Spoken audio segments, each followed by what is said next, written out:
Hello and welcome to Confessionals and Congressionals. My name is Lauren. I'm Cassie. And today's our politics episode. This is a politics and pop culture podcast. We do 2 weekly episodes, one where we recap everything that you missed in pop culture. And right now we're recapping The Valley on Bravo. And then we do our politics episode where we recap everything you missed this week in the news and then do a few deep dives on things that really have our attention. Yeah, it's been a week. It has been a week. Today is Sunday, June 15th. This will come out on Monday, June 16th. And it has been a week. Yesterday was the biggest day of protests we've ever seen. Yeah. Historical day. This week we also have Israel bombing Iran. We have the girlies, Trump and Elon made up. Trump had a Bday party. It was a flop. Trump V Newsom has been going down on the TikToks and the Twitters. And Alex Padilla was removed from a hearing with Kristi Noem for asking a question. He's a senator from California. So we'll get into that and the authoritarian takeover that continues to happen. And then Kilmar has pled not guilty. So that's what we're going to get into today. First, we've got some pop culture things just to kind of lighten the mood. But first, say hello to my cat. If you're watching this on YouTube, my cat who escaped this morning, chasing after another cat. We just found her in somebody's backyard, frightened, muddy, and alone. But as you can see, she's now perfectly content, resting. Yeah. I think she would have come home just right into the back porch. But yeah, we were supposed to record like 4 hours ago. And you're like, the cat is gone. And you know what I kept in my head? I don't know if you remember, there was like a children's show that came out in the 80s or 90s where the woman sings, "The cat came back the very next day." Do you know that? I don't know that. Are you serious? You've never, it's like, the I'm cat too young. came back the very next day. They thought he was a goner, but the cat came back. No? It's like this guy like keeps trying so hard to get rid of this cat. Like he sends it off into like a hot air balloon. Doesn't matter. Like the cat just keeps coming back. Oh yeah, that is like the funny thing about cats is that if you feed them, they'll always find their way back to you. Yes, 100%. So I was like, for sure it's going to be okay. Yeah, she one time got away when we were at an Airbnb that she would have never known where it was, and she escaped and came back. So she just like walked into the front door like, "Hey guys." Yeah. We were we've been frantically looking for you for an hour, but hi. Yeah. Yep. Dinner ready? Right, exactly. Exactly. I had a cat named Hello Kitty that snuck out, and it was like a week before she came back, and she was in the hood of my car using the engine to be warm, and she was pregnant. Yeah. Little skank. She had an abortion. Oh. So it was her right to choose. She didn't want to be a mom. Yeah, no. She didn't ask for that. It didn't align with the life that she planned for herself. So yeah, she wanted to go to college. Exactly. Yeah. Exactly. Also, I have a fun story to tell you. Oh, I'm excited. Yeah. So yesterday, a friend that I've gone to a lot of protests with, her name's Kristen.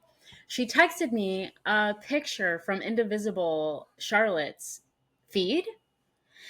For the big protest that happened, what was that, like 2 months ago? The other big protest that happened? Yeah, in April. Yeah. Yeah, I had made a bunch of bracelets. So like they said, these little like friendship bracelets, if you're on YouTube, you can see this one says "Justice for All." I had made a bunch. I had made some that said "Love thy neighbor" because I live in the South. Or what is it? "Love thy neighbor"? Is that the Bible quote? Yes. Yes, that is it. Yeah. I'm in the South and lots of people are religious, but also protesting this current administration. And so I made a lot that said that. And I made it onto Indivisible Charlotte's feed because I saw a girl in the protest who had a sign that said, I think it said "Love thy neighbor." But anyway, her sign like resonated with me. My sign says "Americans protect each other." So when I see people who have signs that say like similar type of things, I always acknowledge them. And so I ran up and gave her the "Love Thy Neighbor" bracelet, just a random stranger in the protest. And she posted it to her Instagram saying like, today I was at the protest and I was wearing my bracelet and it reminded me of the last protest I went to where a girl ran up to me in the crowd to give me this bracelet. And her sign said Americans protect each other, and it just really is like such a sentiment to what's going on right now. And I was like, oh my god, I'm famous. Oh, I love that. But yeah, it's such a cool, like, literal representation of the ripple effect that you can have on people even though you don't realize it. Like, I ran up and gave her the bracelet and I thought she was weirded out. Like, that was how I walked away from the interaction, thinking like, okay, she did not want that. I just like totally invaded her space and gave her something she didn't want. And then, and then to find out that it's like stuck with her was really cool. Yeah, absolutely. I mean, I remember there was a picture of Travis, my husband, that was in the paper from the protest in April. And it's just him holding this sign that's like, hands off my VA. And he just looks like such a like quintessential veteran, like you're just, and it's a great photo, and he just looks very representative of that group of people and how they feel. And yeah, like it did feel nice to see it in the paper and just like, look at that. Like people, this is a photo that obviously resonates, or a story that resonates, or it wouldn't have made it here. And that's a nice feeling. It's so nice. Yeah. And it is really great to see veterans out protesting what's going on with the current administration. Yeah. So let's get into it. First of all, we've got some pop culture sillies. Yes. Let's get into our pop culture sillies. Okay. So one of the things that I wrote down was about Joshua Jackson and Jodie Turner-Smith that are going through a custody issue with their daughter. And honestly, this is more just humorous to me than anything else. I also want to like call Michelle and Jesse from the Valley and be like, take notes. Totally. This is what you do. So these two have been emailing each other, and exclusively Us Weekly has gotten both Joshua Jackson's emails to her and then her emails to Joshua Jackson. Now, they're using them in their court petitions. So it technically is public record if you go in and ask for it. But it does seem like this is PR that is giving it, These emails are the most ChatGPT things I've ever seen in my life. No couple in the middle of a custody battle talks this way. So, hello, Mr. Jackson. Just writing. Yes. So I'm just going to read you just a little bit of these emails. So these are just clips of it. But basically what they're talking about is that she has changed the daughter's school for the upcoming school year and also wants to travel with the daughter over summer. Joshua Jackson is not happy about this. And so he first emails her just some of the lines in his. I don't think it is good for Juno to go for as long as you have proposed without seeing either parent. Whenever it is reasonably possible for us to avoid without putting undue stress on Juno. Okay, reasonably possible and undue stress are the most legal terms. Like, there's no way. And then when you start looking at her email back, thank you for your quick response. I'm happy that we are having this dialogue and look forward to coming to an agreement together that balances all of Juno's needs to provide her with the best outcome possible. Shut up. Yeah. But also good job. Oh, 100%. That is correct. Like I always tell people that are in the middle of custody stuff, like I have a girlfriend that went through a bunch of stuff and she would call me and be like, this is what I was going to text him. And I'd be like, absolutely not. No, you don't want to judge reading that out loud. We're going to need to like change everything about that. And so it's just the way, and like she says, I hear and appreciate your point that this is ultimately her time with each of us and not the other way around. That framing feels important. Come on. So I mean, the bottom line is like they're using this also for PR. Yes. And so they need to make sure, like, I'm sure that that's a huge consideration for them, is that this stuff is going out to People Magazine or wherever it is. So People Mag? And this was Us Weekly. But I am just going to say a note to all celebrities listening to our podcast. I know there's a lot of them. When you choose to release statements and or emails to the press, remove the double dashes. Yeah. But right Because away. you know who uses double dashes? Mr. ChatGPT. Yeah. Mm-hmm. Yep. ChatGPT edu Yep. Yep. teaches everyone how to use a double dash. Yes. Yeah. Yes. A semicolon will fit in just fine most of the time. If you're not sure what to do, take it out, replace it with a semicolon. It's usually what it means. But yes, I not only were the emails like that, but then underneath it was, we reached out to her lawyer for comment, who said, and then the lawyer's comment is also double dashed. And I'm like, I think the lawyer wrote the email with ChatGPT and his statement. Yeah. They all, like, come on, guys, you gotta come on. So yeah, that was, I'm a Dawson's Creek girly. Oh yeah, I loved Pacey. Right. So I'm cute. Following the Joshua Jackson information coming out. So I just thought that was interesting. That was my first I'm one. interested to see what, if anything else, comes out, like juicy, salacious details. I think this is just going to be a custody battle. I don't get the impression that either one of them have done anything. Yeah. But they're definitely butting heads, and which is, again, I've said it when we talked about Michelle and Jesse, like, this happens. You have different ideas. You don't have to let it go. Yep, totally. Well, speaking of custody battles, the custody battle over who gets Taylor Swift, Blake Lively or the people, continues. Yeah. How'd you like that transition? That was good. That was good. I like it. Taylor Swift has been everywhere lately. Mm-hmm. She was at a wedding, which, by the way, like, I'm disappointed in every family and friend that has invited me to a wedding now. Don't invite me again unless Taylor's going to be there. I don't know. Yeah, seriously. I don't know how this happened. It sounds like it was Travis Kelce's cousin. Okay, well, it's like, make your wedding about me. Yeah, obviously. Yeah, it's like, make it about me and invite Taylor Swift or I won't be there. I hear that they put her at table 13. No. Yeah. Yeah, which is just, I love that bride. Like, I mean, they made it about her. I mean, imagine being somebody where, like, everywhere you go, no matter what happens, like, people can't help but make it about you.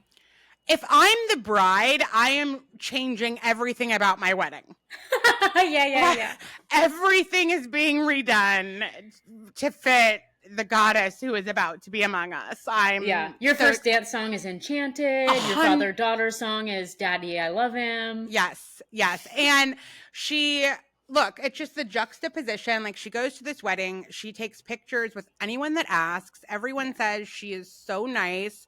There was, like, an older mom that was there that talked to her and just asked her about some of the lyrics of her songs. And she's just was kind. Every photo, she just looks like she's unbothered and happy to be a part of it. She went to the Stanley Cup finals and with Travis Kelce. They looked really cute. Yeah, they're, like, adorable together, kind to everybody they walk by. Not broken up. Nope. Then goes to the Children's Hospital in Hollywood, Florida, visits with all these kids. I love that every single child, you sent me a video, which I'm like, thank you. I'm crying at 7 a.m. Wonderful. You're welcome, yeah. Because it's like every kid she interacts with, she finds something, whether it's like, oh my God, your nails are beautiful, or this dress is gorgeous, or your hair, like, she's just, there's a reason. 100%. Yeah. I think, like, she's first of all on a PR tour right now, because, as we always say, Taylor Swift is only seen when she wants to be seen, and only in contexts that she wants to be seen in. So she's out and about for a reason, whether it's because something's coming or because she's just trying to get good PR for, like, the Blake Lively stuff or whatever. But she's out and about. I had heard on TikTok from somebody who seems like they are either spreading conspiracy theories or knows, I don't know, that she's pitched a movie. So, okay, a couple things with that. She has been signed on for quite a while with a production company to do a film. Now, we know that she signed on to direct a film almost 3 years ago. Oh, And okay. there's been no other we know that it's been in development. That's all we know. So what's going to come up, and that's a fictional, film that she is looking to direct. That's all that we've got on that. My current prediction, based on the amount of cameras on the second leg of the Eras tour when she came back to the US, and the amount of cameramen on stage, I'm pretty sure we're getting some sort of documentary, kind of like Miss Americana. That will be. Have you seen that? Oh yeah, of course. Okay. So I think Sorry, like I didn't mean to give you a blank face. I was just yeah. I'm listening. like, why are you looking like that? Aren't you like in love with that film? It's so freaking good. What's wrong with you? I think we could be getting an Eras documentary. Okay. I think we would, and I do think we'll get her, director debut at some point. I don't think of something unrelated to her. 100%. Yeah. That she writes. What I had read is that she's not read. Why do I say that? What I had seen on TikTok is that she's pitched a script, a fictional script based on somebody's life. I didn't know who the person was, but yeah, you can see her kind of like, pitching a script about a woman who she admires that probably none of us have heard of, but she somehow has done some sort of like deep dive because she's like deep and artsy, Yeah. Somebody in the theater or some sort of revolutionary or something like that. So yeah, I guess we'll see. And that's really juxtaposed to how shitty Blake Lively's PR has been lately, despite her best effing efforts. Yeah. So a story came out, whether it's true or not, I don't know. I know that she was definitely at the store because she posted photos on her Instagram. I know. Stassi this week on her podcast was talking about how cringe Blake Lively is on her social media. She's like, she's acting like these places she's recommended are like unheard of like treasures that she's like somehow found. It's like everybody who has a kid in elementary school knows about that store. Right. And also, I wouldn't even post that I was at that store if every other story is how horrible she was to the 100%. Staff. Yeah. Which apparently, like, from what I read, there was like an outfit that she wanted to try on, but she wanted one that had not been touched by anyone else. And again, this is all allegedly. I don't know. No, but it's like story after story after story. And it's like when there's smoke, there's fire in the celebrity world. Like there's a reason why like blind items, eventually it comes out that those things a lot of times are true, because when there's a lot of blind items about somebody and they're in a particular thing about them, like it's usually true. I will say you sent me a TikTok with like Strollergate. Oh yeah, I did. I sent you a TikTok. Yeah. Well, those are like posed paparazzi photos for sure. I don't. Any photos you see of Blake and Ryan walking around New York? Sorry, I'm trying not to curse because then you have to cut them all out. All right, good luck. Walking around freaking New York City, looking like they're having a blast and like chatting to each other about what they had for breakfast or whatever the F. Like those are posed paparazzi photos. They call the paparazzi comes, they start on a block, they end on a block. Like that's just how PR works. I'm just letting like the listeners know. If you don't know that, that's like how it works.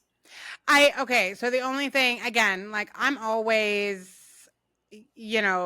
devil's advocate. Like I find most conspiracies are usually bullshit. And so what I will say is that as soon as I saw it, I was like, no, I definitely believe there's a baby in that stroller. And the reason I believe it is because they couldn't control whether or not paparazzi was behind them. And they were not going to chance a photo of an empty stroller. Yeah. So, I mean, it could have been their puppy in the stroller. I don't know. But I think there was something in the stroller? Yes, because I don't think they're going to allow the possibility of them psychotically pushing an empty stroller. Yeah, that's interesting to think about. I do wonder, like, how much control do they have over the paparazzi? Maybe they do have that type of pull, especially if it's paparazzi that they work with a lot. Oh, okay. Because they're selling the photos. Even if it's paparazzi that you control, there's pedestrians that recognize Blake Lively and Ryan Reynolds that could be walking behind them and zoom in. Like, you're not going to chance it going that far. I don't think. I mean, because that PR would destroy you. So, yeah, my theory is there's something in the stroller. I don't think they were walking an empty stroller for PR. Yeah. Okay, so last thing we're going to really quick mention on pop culture is Karen Reed. Yeah. I think we'll deep dive this further when we go into pop culture this week, even though she's not like a pop star, but it, true crime tends to end up there. And I'll just say that I watched the documentary on HBO Max, and I now do think she did it. Yeah. Yeah. I don't think it was intentional. But yeah, I think she did it. That's so crazy. I feel like everybody that I've seen online thinks that she's innocent. Well, I just think that's like, I think that's the algorithm I'm on. I just mean. Yes, exactly. I think you have fallen into conspiracy theory algorithms. Somehow. Yeah. I did not ask for this, okay? I did not ask for this, but somehow my whole TikTok is like election misinformation and stuff. Yeah, you'll send me things and I'm like, Lauren, we need to chat. Like, this not real. I don't always send it to you because I believe it. I always send it to you because I'm like, this is so weird that I'm like falling into this like world somehow. It makes me feel so much better every time I'm like, here's why I don't think this is real. And you're like, no, that's why I don't think it's real. I'm like, yeah. Thank God. No. Yeah. All right. So let's get into what you missed this week in the headlines of politics and current events. Let's start with something, I guess, a little heavier. So, I don't know, is it a war has broken out in the Middle East? Yeah. So this is one that you would have to really talk on because I truly have not deep dived this. I do know that Israel bombed Iran. I'm not sure the motivation behind this. I'm not sure the justification behind this. I'm just going to be honest and throw my ignorance out there and say that I'm really not sure what's happening with this situation. Yeah, I actually am not either. From my perspective, it happened out of nowhere, but I'm sure that's a very like ignorant perspective. Out of everything that's been going on in the world, I've been really focused on the things going on in this country and this world, in my backyard, in my neighborhood, in my community, and all of that. So I'm like much less educated on this whole thing. But I did think that we couldn't do a current events podcast without mentioning this. So I think that when we talk about Israel, we're so often talking about Israel and Palestine and the Gaza Strip and Hamas and all that. So this one just kind of made me like, wait, what? What's going on now? I thought, yeah, totally. I think like it felt like it came out of nowhere. So Israel and Iran launched fresh attacks on each other overnight. This was last night. Into Sunday, killing scores and raising fears of a wider conflict. The U.S. President Donald Trump said it could be ended easily while warning Tehran not to strike any U.S. targets. At first, Donald Trump came out, I believe, he came out and said, like, he didn't know anything about this, like, blah, blah, blah, blah. But then it, of course, came out that he did know about this and that he may have even instigated it or encouraged them to do it. Listen, I don't know. Don't like, guys, don't quote me on that. But I'm pretty sure that's what that I had seen or, like, heard on a podcast. So we will just, we will do our due diligence between now and next time. And if there's anything that we need to fill everybody in on, we can.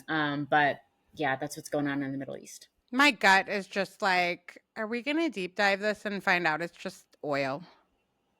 Oh my God. Yeah. No. It's like again and again. That's where I feel like the story always like ends. So we'll see. Yeah. I think that they had bombed like nuclear facilities. So I wonder if I wonder if it was an offensive. Is that offensive? Like, I wonder if they were doing it before they thought that Iran was going to do something. Iran. Yeah. Did you ever watch that show Homeland? Oh, yeah. Oh my God, that was so good. I just found out about it like a year and a half ago, and I binged the whole thing in like a few weeks. So good. So good. Yeah. I have to go back and watch that. Yeah. Okay. So the next thing that happened this week on the Twitters is that the girlies made up. Trump and Elon have, they've made amends, and they might even be getting back together. Yeah. Yeah, they've called a truce. I They think called a truce. Elon came down off some things, maybe went to the gym, drank some water, and was like, I may have taken this too far. And I just means it again, this is like Jackson Brittany. This is toxic. You guys just be done. I know. But sure, I let's just do it can't quit again. you. Right, exactly. Yeah, they're having trouble quitting each other, and it's really funny. It is just like when people break up and they pretend like they never cared about the person in the first place. Trump's like, Elon who? Yeah. He's Yeah. like, I don't know that guy. Right. Who's that? Right. He barely had anything to do with anything. I don't know why we're even talking about him. Yeah, like seriously, next question, you stupid, Yeah. CUNT is basically what he says to every female reporter that asks him a question about anything. Yep. Yeah, so they've made up for now. We'll see. Elon deleted some of his tweets about it, I guess. True, I drunk texted and regretted the next day type of thing. Right, but you drunk tweeted. And the thing is, it's we don't live in an age where oh, now it's gone. No, we've got the receipts, baby. Right. We all have screenshots on our phones at this point. We all knew you were going to delete it. Are you kidding? As soon as I saw it, I'm screenshot, come on. So I just think even the deleting it, I'm you just called more attention to it by deleting it, honestly. So that's so true. Yeah. Okay. Yeah. All right. Other news about our leader of the free nation, Trump, had a birthday party this week. And, some news has come out that it was a little bit of a flop. Yeah. Pretty anticlimactic. Yeah. See, this is why I don't want to have birthday parties for my kids. I'm always scared. What if only one person shows, Yeah. And Trump he just validated to me why I don't do the birthday parties. Yeah. Yeah. I think he thinks he's got the delusions of grandeur that makes him think that people want this, but also he wants this. I haven't really seen a ton of coverage about it. Did he watch the whole parade in person? It does seem like it. Okay. It does seem like I just saw a clip online where and because it was on social media, for all I know, it's from a different event, but it looked like it was him with Melania, and Pete Hegseth was seated next to him, and it looked like they were watching the parade. Yeah, it's pretty gross. And just as a reminder, if you guys haven't been paying attention, this was $15 million parade. Is that what it ended up being? If not more, yeah. Yeah.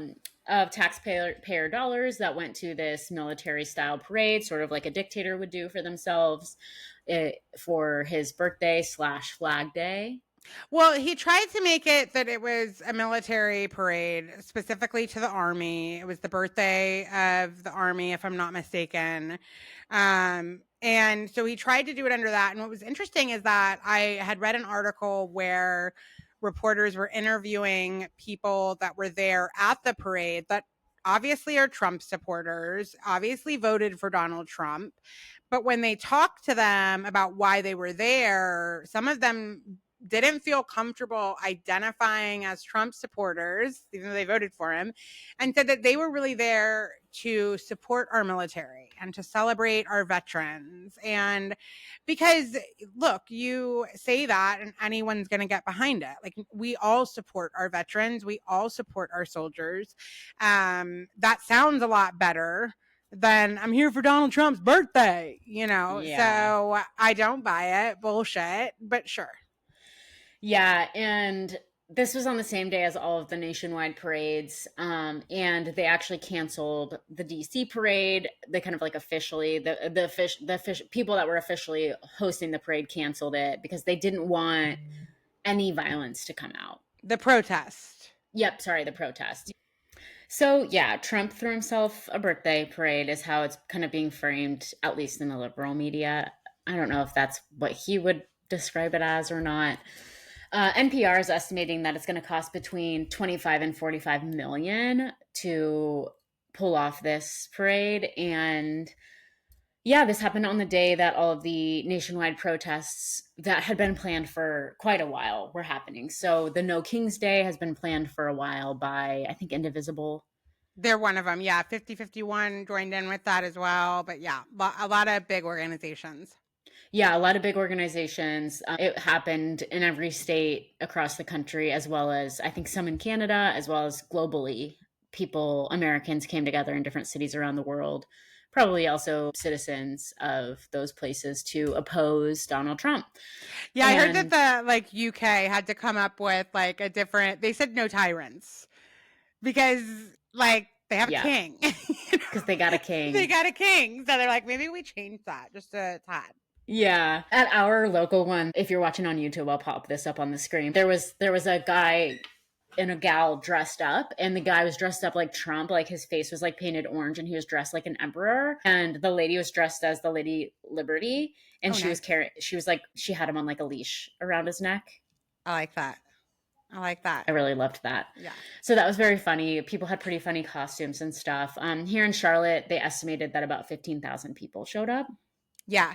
Yeah. And I think we have it on here that we're going a little deeper into these protests. Oh, great. Okay, yeah. So let's go into that. And from what I've read, they do not have estimates of how many people were at the birthday party. All they have is estimates of what the White House said was predicted to be there, which was 200,000. And despite all of my deep searching this morning, I have not been able to find actual estimates of how many people did attend, other than it was less than predicted. Okay. Yeah, and the videos that we've seen online at least are packed to the brims with people on the steps of those seats. So yeah, probably not a lot of people. And yeah, so they canceled the protests in DC for No King's Day, although I think some people still protested. So do we want to go ahead and get into that deep dive? Yeah, we can go ahead and start there. All right. So the No Kings protest, like you said, this has been planned for a while, and it was really planned to correlate with when Trump planned his own thing in Washington, D.C. There was over 2,100 locations nationwide. So all 50 states participated in this. The estimates right now are somewhere between 8 and 12 million people participated in these protests. New York City had over 200,000. Philadelphia had around 80,000. Chicago, 75,000. San Diego, 60,000. And even in areas like where I live, I live in a very, very red district. And the most that we've ever seen attend in my county would be around 1,000 to 1,200.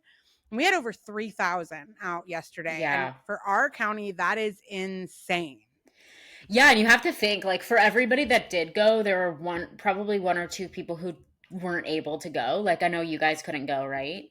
Yeah, we wanted to be there, but we had our youngest, and because of our sheriff choosing to go on TV and say some things about, and not just our sheriff, but Ron DeSantis, our governor, he made some comments about how if you're in a vehicle, you don't need to wait for them to try to pull you out of your car. Essentially sounded like, what we were worried about is like somebody hears that and whatever DeSantis means by it, it becomes like, can you say that I was too close to the curb and you had to just veer your car into me? You know what I mean? Like it just became, I'm not going to take my daughter and chance something unsafe happening. And so I think that was true for a lot of places. And the other part of that is that not only you have that many people that are invested enough to show up. Yeah. You have many more who may not show up at a protest, but they will show up at the voting booth. Yep. So just really historical numbers. Yeah, I mean, it should give everyone some hope during these dark, dark times that we are not the minority, we are the majority, and that Trump's authoritarian regime, the people that surround him that are, because it's not just him. It's like the people that he has chosen to put into positions of power are also making calls in alignment with authoritarianism. Yeah.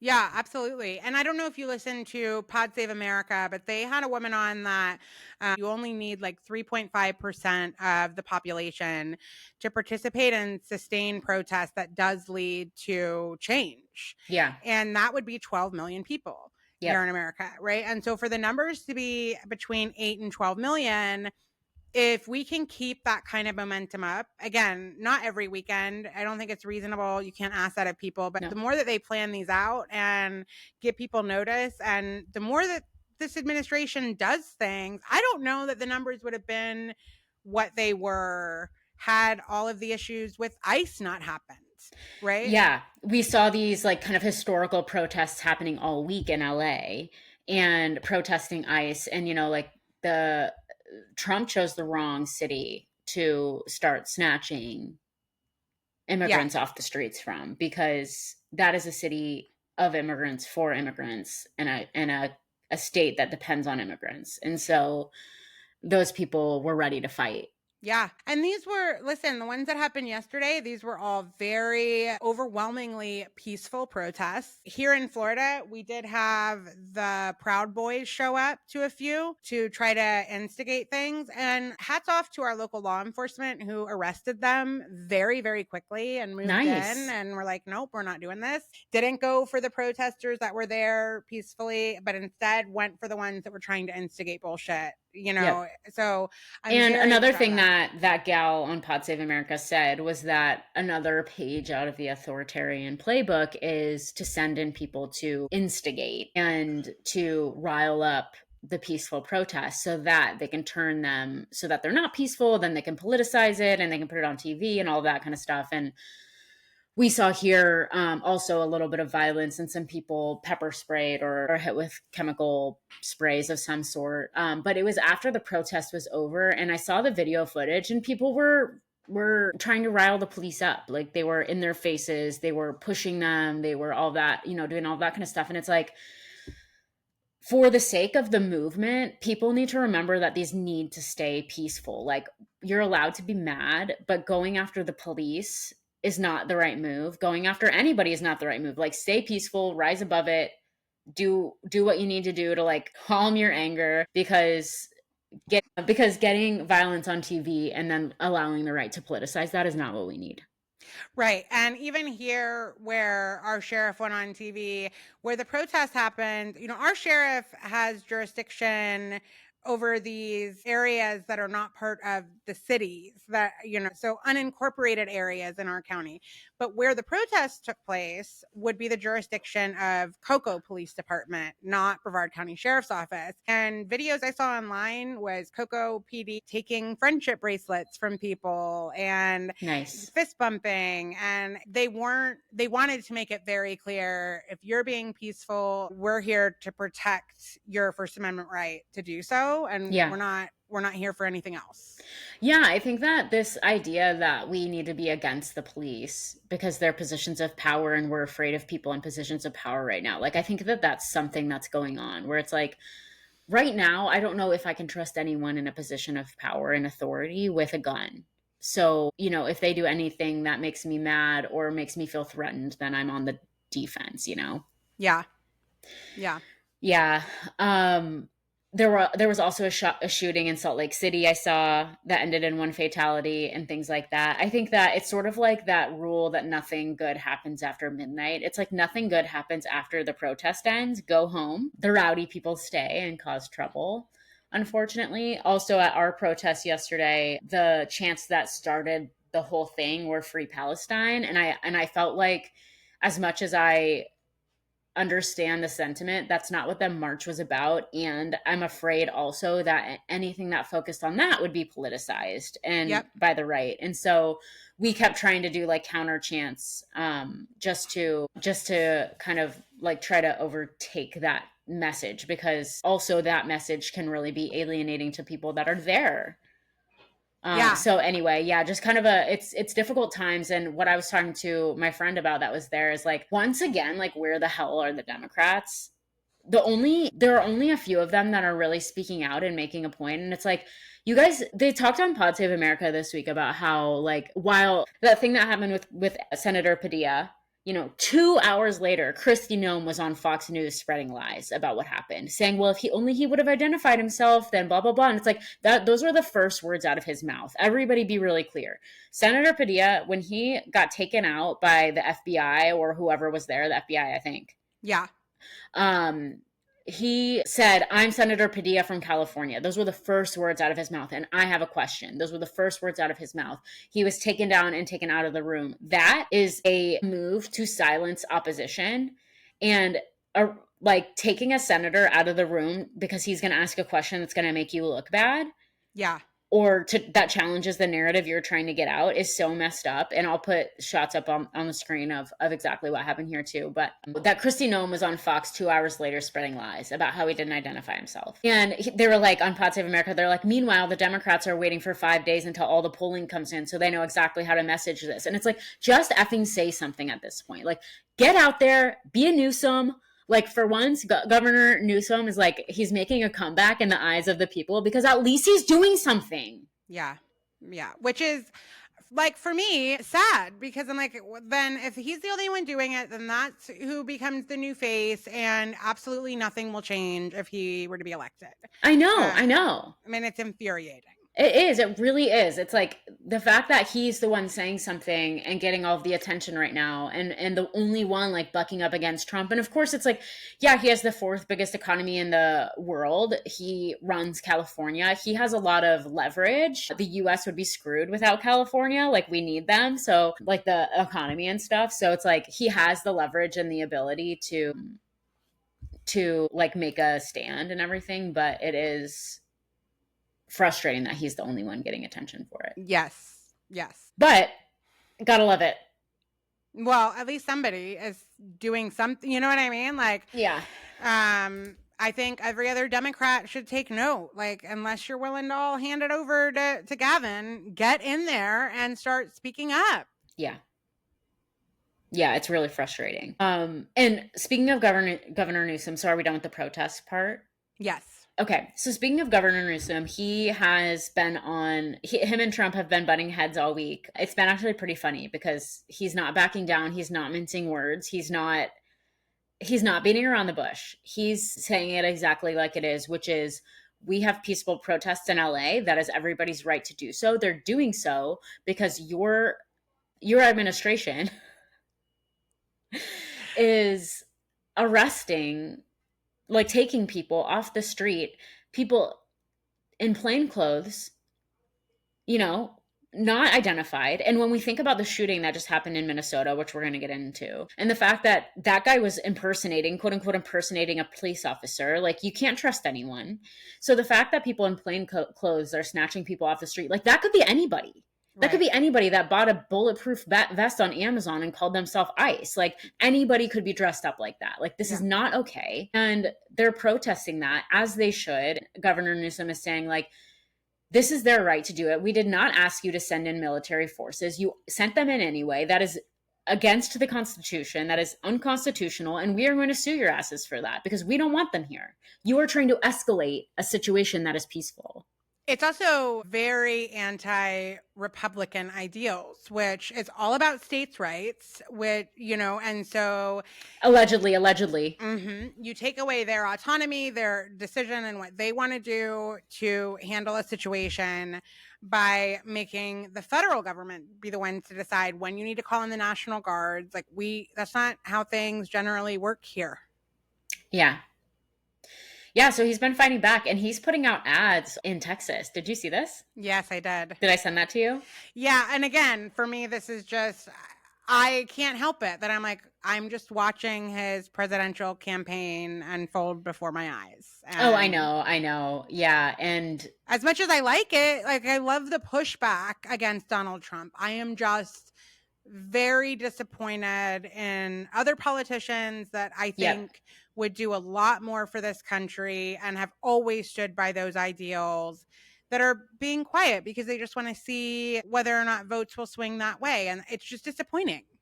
It's really disappointing because, it's like, while it's nice to see somebody standing up to him, it is disappointing because he's not who we want as our next Democratic leader. Like, we want somebody way more left than him. Like, we have the potential to swing the pendulum so far the other way and actually pass some legislation that helps everyday Americans. And like, that is not the type of politician that he is. He's much more moderate than that. And like, we deserve and want somebody who's going to pass healthcare for all, who's going to raise the minimum wage, who's going to make it school better for Americans, who's going to make daycare more affordable. Like, all of these things that AOC and Bernie stand for, that we talk about on every single podcast that we do. Like, that's what we want to see. We want to see somebody who, I don't even want to say is more left as much as is just more focused on the working class people, and not like, every Democrat is anti-Trump.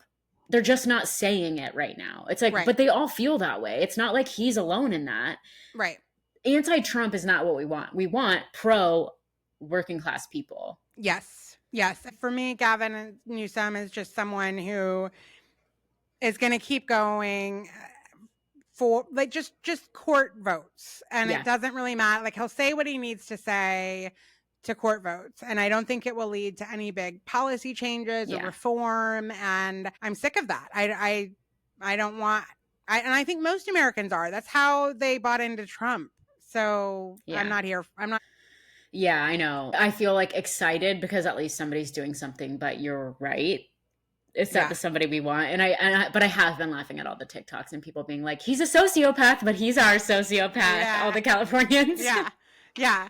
See, what scares me about, like, that's where I always, like, I'm always trying to see the other side of things. Like, you know, my husband and I were talking about in DC, there were like 60 veterans that were arrested the other day on 13th, the night before the protests. They were there to start protesting, and so there was like kind of an uproar, you know, that they had been arrested. And I just said to my husband, I said, here's the thing. If those had been Republicans that had went across the barrier, you know, that was set up by the Capitol, regardless of the fact that they just wanted to sit on the steps or whatever, we would be calling for them to be arrested. We've seen what's happened at the Capitol before. So I think we always have to be really careful that we're, you know, what's good for the goose is good for the gander. And you're just, you know, thinking about that. And so that's how I feel when people say, when I see these TikToks that are like, he might be a sociopath, but he's our sociopath. Right. Like, whatever. It's like, if we were saying that about Trump, we would be like, they're crazy. Right. That's what MAGA did, right? Was they were like, at least he's going to do something different. At least he's going to stand up against these institutions. At least he's going to,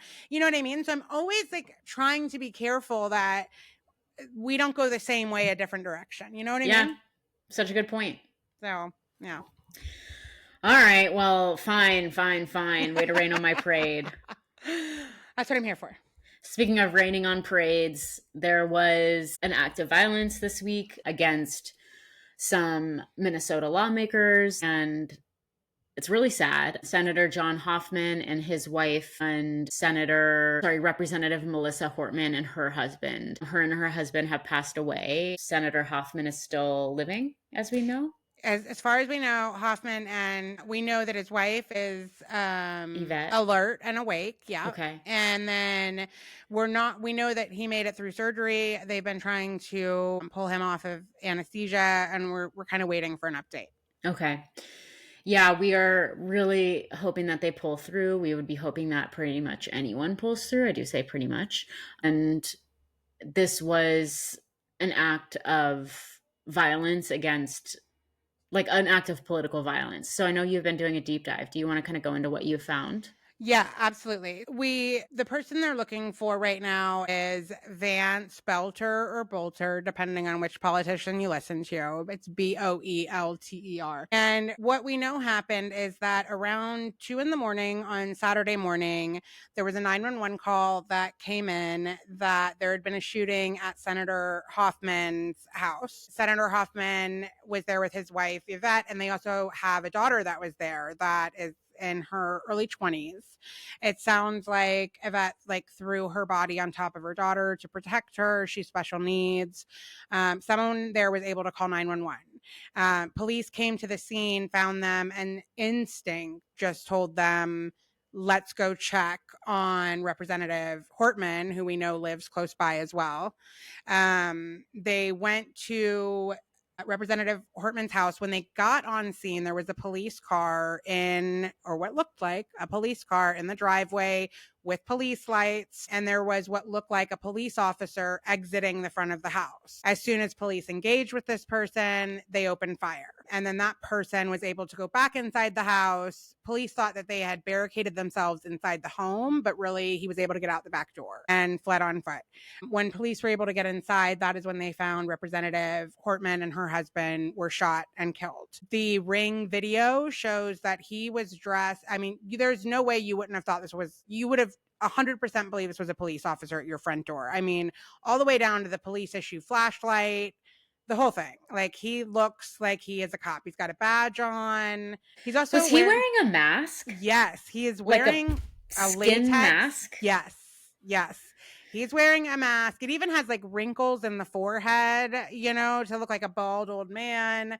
So spooky. So spooky. Straight out of that movie, The Purge. Yeah, like he clearly knocked on the door. Like he didn't break in. He knocked on the door. He looked like a police officer. You see a police car in your driveway with lights going. And now here's this guy at your front door that look, it's absolutely terrifying. Where he got this, the car and all of this, is that in 2023, him and his wife decided to open this security business. They talk on their website about how they, drive vehicles very similar to police, and, that they're armed and they look like police. So that's how he got, these things he had. Because at first I'm like, did he steal a cop car? What is happening? Yeah. But it's basically just a black SUV that we see so many law enforcement officers drive nowadays. Yeah. Right. And then just put lights in it. When he fled the scene, he left the car, and inside the car, they did find like a 4-page manifesto. We know that he had a hit list of over 50 people. He was also looking at some abortion providers that he was targeting. He had some No Kings flyers, which is why they canceled the protest there, which still had turnout. Cancel it all you want. People still showed up. They were ready. And so I asked you yesterday, like, what leads someone down this path? Yeah. Like, what is it that's happened to like someone psychologically? Like this? Yeah. And because I'm like just a complete psychopath that loves true crime anyway, his name had not been out 30 seconds. And I was already like, all right, before they get shut down, I'm going to find every Facebook. I'm going to find Yeah. So I found his kids' Facebooks. And can you bleep things? Yeah. Okay. I don't want to say his kids' names on the podcast, so just bleep this. But his 4 daughters are okay, which I think tells you everything. Yeah. Right? They're like, hyper religious. Hyper religious. And he's given sermons where he has talked about how evil has come into the mind of Americans, and people here don't even know what sex they are, or they think they're homosexuals. Those are the sermons that he's given when he's went to Africa. He's also tried to start several businesses over the years, several businesses. And it doesn't seem like any of them have really worked out. He was working at like 2 funeral homes at the time that this happened yesterday, and had been for a while, just to try to make ends meet. And he was staying at a friend's house. He's renting a room from a friend, which I don't know how, like, whether or not him and his wife are separated. I'm like, why are you staying with the friend? Apparently it's because it was closest to the funeral home that he was working at a few days a week. But that's just weird to me. Yeah, like how much closer? Like 3 hours closer? Like, exactly. How far are you not willing to commute? Right. I feel like every time a man is staying with his friend, his other male friend, and the man happens to be very, very religious, I'm like, I think I know what's going on here. Yeah. Now the guy that he was staying with has been a friend of his since the 4th grade. Oh, I'm sure. And he said, I saw him on TV last night. He was really emotional, and, he's like, I don't want people to say that this is just a right wing nut job. There was more than that going on. And he mentioned that he was having financial difficulties. He seemed like he had been having some mental health issues. You don't say. Yeah. And now, before we get into more of that, I will say the breaking news this morning was that his wife was detained. She was about 2 hours north of her house, 3 hours from the Canadian border. There were 3 other family members in the vehicle with her, as well as ammunition, passports, and cash, allegedly. And do they think she fled after the shooting? Yeah, because she was detained at 11 a.m. yesterday. 2 hours north of her home, 3 hours from the Canadian border. Wow. Okay. So she has not been arrested. She is being detained for questioning, as are the other family members, which would kind of track, because it does seem like, he's got 5 kids in total, four girls and a son. It seems like some of the children are not full grown, whereas at least 2 of them are full grown and married. So when you say that you found her with 3 family members, I'm wondering, is that these younger kids maybe? Every picture, every whatever is just, and now all their Facebooks are locked down. I got as many screenshots as I could before everybody locked it down. Yeah. But they just looked very all American, put together, proper, a lot of very religious posts. And I don't even know necessarily that it's all MAGA, but what I'll say is that, like, the discourse that is used by MAGA and these, existential threats, and like, it's all on the line. We know that he had posted some things about like this being the most important election and people needed to get out there and vote. And I just wonder if it's like, especially if your identity has been like this patriarchal provider of the family, blah, blah, blah. And now your finances are collapsing. So you can't really take that anymore. And you want somebody to blame. Right. Yeah. Right. You want somebody to blame. I think it's interesting too that, there's been some people on Reddit who have tried to say he's a Democrat because he was appointed to some of these commissions. Nobody is buying that man is a Democrat. Come on. No. And by the way, in Wisconsin, where he lived before, he was a registered Republican. But in Minnesota, you do not have to choose a party affiliation. So he was not party affiliated in his voters registration. Just because he was appointed by a Democratic governor to some of these commissions for small businesses, it doesn't mean that Tim Walz ever even met him. Yeah. That's not how it works. Yeah. So he just came across as a businessman. And so he made his way onto some of these food business commissions that he had tried to be a part of. To see this many failed businesses and to see how nice the house that he and his wife have versus like the house he was staying in is much different. Like I get that vibe of like the finances start crashing. Who are you going to blame? Yeah. And then like, okay, then my identity can be that I am standing up and standing with God, and which you're not. I was also deeply disturbed by how many Republican politicians spoke out before Trump condemning this.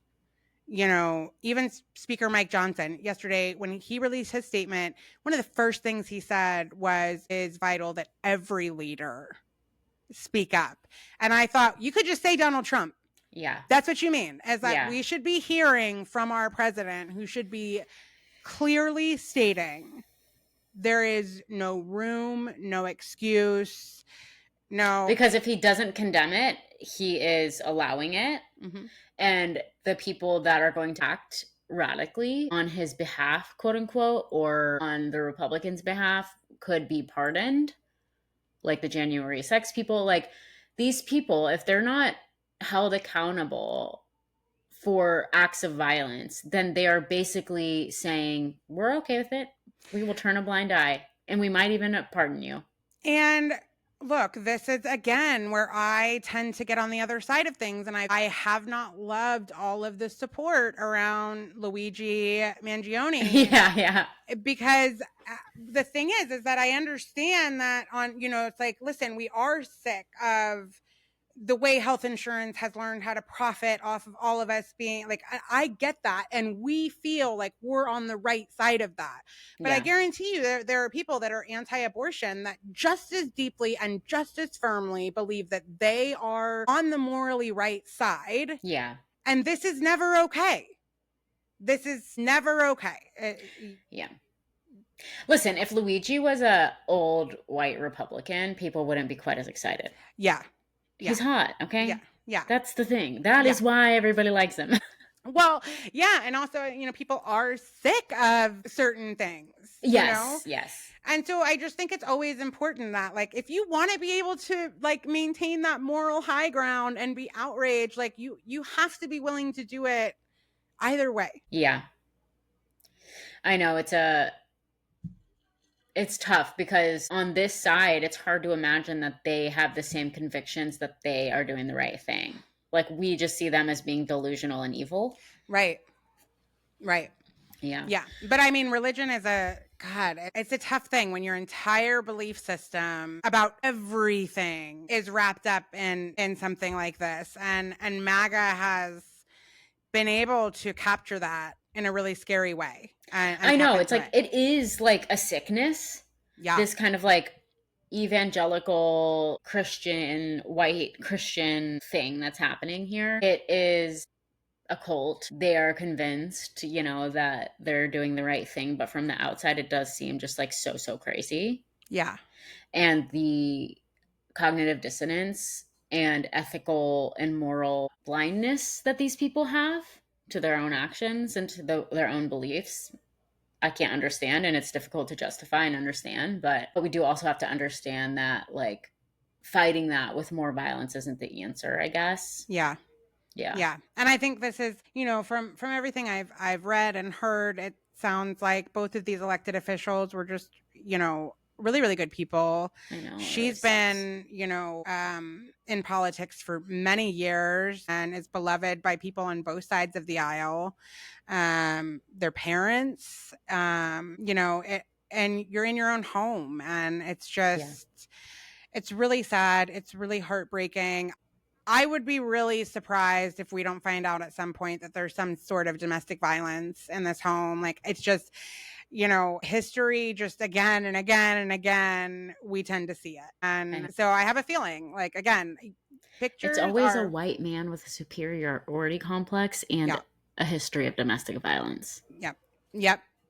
So I'm like, as soon as this happened, I said to my husband, I'm like, I guarantee you him and his wife are separated and he's having financial problems, because for some reason, when that happens, it's like they never take their rage out on themselves or on the target. You know what I mean? Like, I was worried she might be already dead. I was worried she might be already unalived. I know YouTube prefers that. Like, that's when they said this happened. I'm like, has anybody checked on her? Because I wouldn't be shocked, So just really tragic. Yeah, it is. Our hearts go out to their families, to everybody affected. Yeah, and also kids. Like his kids, right? Like, I always think about that, all the way back to like the Columbine incident. Like, my hearts are always with the victims that obviously, none of this is your fault, but then it's also not the fault of the family of this person who's now going to be judged and criticized. And how did you not know? And what was going on? And, all of this stuff. And that's not fair either. That's why I didn't want to say their names, because I just feel for them. I'm sure you're just like in absolute shock. Yeah. Over what's going on. 100%. Yeah. All right. Well, let's move on to our next story. So in other news, the protests just the protests are working. Trump put out a statement saying, oh my gosh, what? No, we can't take people away from their jobs. These people have been working at their jobs for 10, 20 years on their farms, and they've been working for these farmers. And oh my gosh, no, that's not what we meant when we said deport 1 million immigrants. We didn't mean those people, those poor people that have been working at their jobs. It's like, okay, well, at least you're saying it now, I suppose.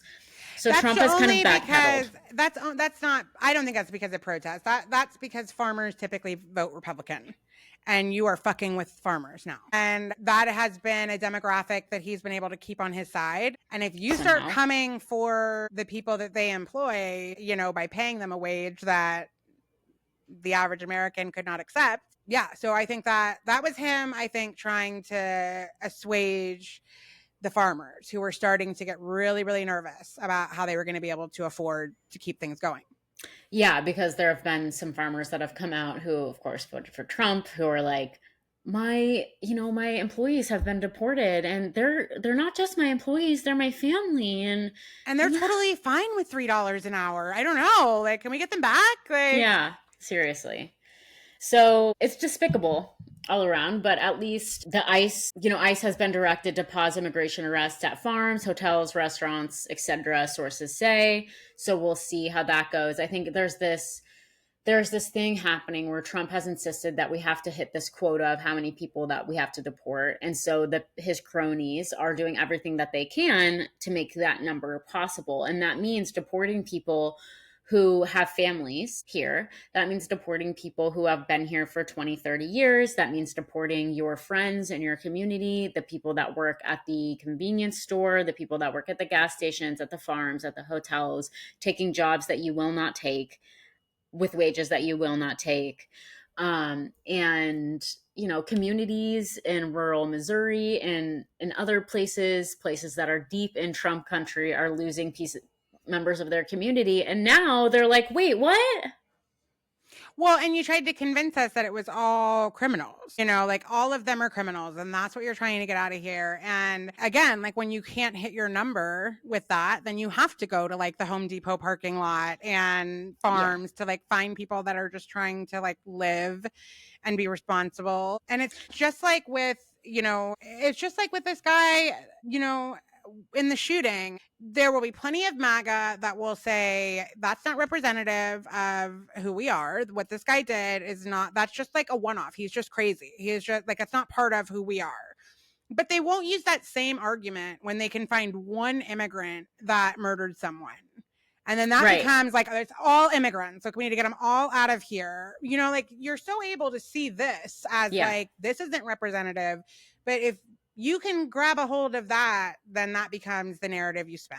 Yeah, like if you're an immigrant in this country, legally or not, you are not trying to draw attention to yourself. You are trying to live, go to work, go home, provide for your family, send your kids to school, hope that they can pass being second English language speakers and all of that kind of stuff, hoping that you can afford to get them Christmas presents this year. Like they're just living just like the rest of us, trying not to draw attention to themselves. And it's never the immigrant that's shooting up schools.